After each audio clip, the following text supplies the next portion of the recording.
دخل عليا المعلم كريم قبل السحور بساعتين وهو جايب معاه السحور. بيقول لي عايزك تعمل لي 4 طواليش زي اللي عملتهم لي آخر مرة، عشان مجاساتهم مرتاحين والصناعية مرتاحة في الشغل. المجاسات دي هي اللي بتريح المساعد والمبيض هم شغالين. كل ما المجازات كانت مظبوطة، كل ما الصنايعي اللي كان شغال كان مرتاح.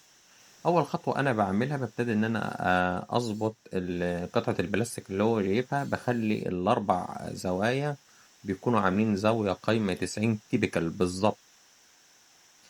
انا براهنه انه ممكن يستخدموا كزاويه في الشغل، لو حب يستخدموا كزاويه يستخدموا عادي. تاني خطوه بنعملها بنبتدي نوحد المقاسات، ومقاس الستاندر اللي هو بيريح كل الصناعيه يكون العرض 28 سنتي والطول 40 سنتي. دي أنسب مقاس للمساعد وللموبايل. بعدين بنكسر حرف الدوران علشان لو وقع على سيف وما يبتداش إن هو يتكسر ويتهتم، بنخلي الحافة مدورة، ودي بتحافظ على الطلوش وبتديله شكل حلو وبتخلي الموبايل مرتاح هو شغال بيه. تاني خطوة الخشب اللي هنستخدمه في ارتفاع المقبض والمقبض. انا بستخدم خشب بخليه بوصة وربع في بوصة وربع، اللي هو ارتفاع المقبض قبل التصفية. وهقول لكم بعد التصفية بيوصل معايا كام. وارتفاع والمقبض بيكون 5 سنتي في بوصة. هنبتدي الأول نصفي على ماكينة الربوع كل الشغل، وبعد كده نبتدي نرجع نتخن. في التخانة هنعمل ارتفاع المقبض يكون من 25 ملي ل27 ملي، وده أنسب ارتفاع للمقبض. أما عرض المقبض فالعرض أنا بخليه 23 ملي السمك في 40 ملي، يعني 4 سنتي في 23 ملي 22 ملي اللي هي البوصة صفناها وتخناها.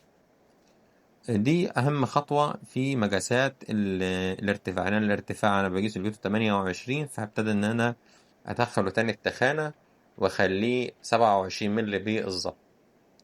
دي أفضل مقاسات. كل الصناعية اللي أنا بعمل لها الشغل مرتاحة للمقاسات دي وبتشكل في المقاسات دي. هنا لما نيجي نركب المقبض، أول حاجة هنعملها هنضرب مسمار دج في المقبض من الخلف، خلف الطلوش. والمسمارين ده أنا هفكهم تاني، بس أنا عايزكم تركزوا معايا في النقطة دي علشان أنا بثبت، علشان الكل يكون واخد معايا زاوية 90 بالظبط. بعدين هاخد بالقلم الشيشني كده، خط شيشني كده، علشان ابتدي ان انا اخرم عليه. اهم نقطة نخرم، نعمل تخويش للمسمار اللي احنا هنربطه. اول لما نبتدي نخوش تخويش، انا بخوش ببلطة 10 ملي. بعدين هبتدي ان انا اربط المسامير. ممكن تستخدم، انا هنا كل مرة بستخدم مسامير اللي هي الاستانلس البيضة، بس للاسف ما عنديش. ف والوقت متأخر، الساعة داخلة في 2 بالليل. فربطتهم مسامير سن صاج سودا، بس هو كل مرة أنا بربطهم مسامير استانلس، لأن المسمار اللي استانلس بيكون مقاوم للصدى أكتر من المسمار السن صاج الأسود.